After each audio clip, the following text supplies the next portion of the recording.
চীনের সঙ্গে দ্বিপক্ষীয় সম্পর্ক আরও গভীর করতে চায় বাংলাদেশ। দেশটির ইউনান প্রদেশের গভর্নরের সাথে বৈঠকে জানিয়েছেন প্রধান উপদেষ্টা ডক্টর মোহাম্মদ ইউনুস। এদিকে ব্যাংককে ৮১তম এসক্যাপ অধিবেশনে ভিডিও বার্তায় জলবায়ু এবং নগর চ্যালেঞ্জ মোকাবেলায় আঞ্চলিক সহযোগিতা বাড়ানোর আহ্বান জানিয়েছেন ডক্টর মোহাম্মদ ইউনুস। সোমবার ব্যাংককে জাতিসংঘ সম্মেলন কেন্দ্রে শুরু হয় এশিয়া ও প্রশান্ত মহাসাগরীয় অঞ্চলের অর্থনৈতিক ও সামাজিক কমিশন এসক্যাপের অধিবেশন। এতে যোগ দিয়েছে বাংলাদেশ সহ ৫৩টি সদস্য রাষ্ট্র এবং ৯টি সহযোগী সদস্য।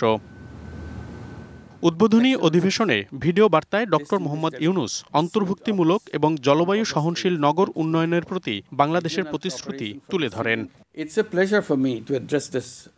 জলবায়ু নগর চ্যালেঞ্জ মোকাবেলায় আঞ্চলিক সহযোগিতা বৃদ্ধি করতে হবে। একটি টেকসই ভবিষ্যৎ গঠনের জন্য যুব সম্ভাবনা এবং উদ্ভাবনকে কাজে লাগানোর জন্য সকল দেশের প্রতি আহ্বান জানাচ্ছি। নতুন পৃথিবী গড়তে বিশ্ববাসীর প্রতি ৩-0 ভিশন বাস্তবায়নের আহ্বান জানান প্রধান উপদেষ্টা। We look forward to working with our global partners to make this happen.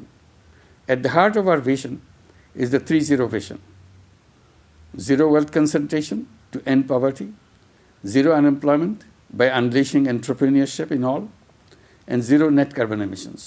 এদিকে সোমবার সকালে রাষ্ট্রীয় অতিথি ভবন যমুনায় প্রধান উপদেষ্টার সাথে বৈঠক করেন চীনের ইউনান প্রদেশের গভর্নর ওয়াং ইউবো। সেখানে ঢাকা বেইজিং সম্পর্ক আরও গভীর করার আহ্বান জানান ডক্টর মোহাম্মদ ইউনুস। যুব বিনিময়, স্বাস্থ্যসেবা, শিক্ষা ও বাণিজ্য সহ বিভিন্ন সহযোগিতামূলক উদ্যোগ গুরুত্ব পায় আলোচনায়। মনিরুল সোহাগ, ডিবিসি নিউজ, ঢাকা। শাইনি চুলে এখন হবে সব হেয়ার স্টাইল। সিল্কোর দ্বিগুণ শাইনি চুল প্রতিদিন।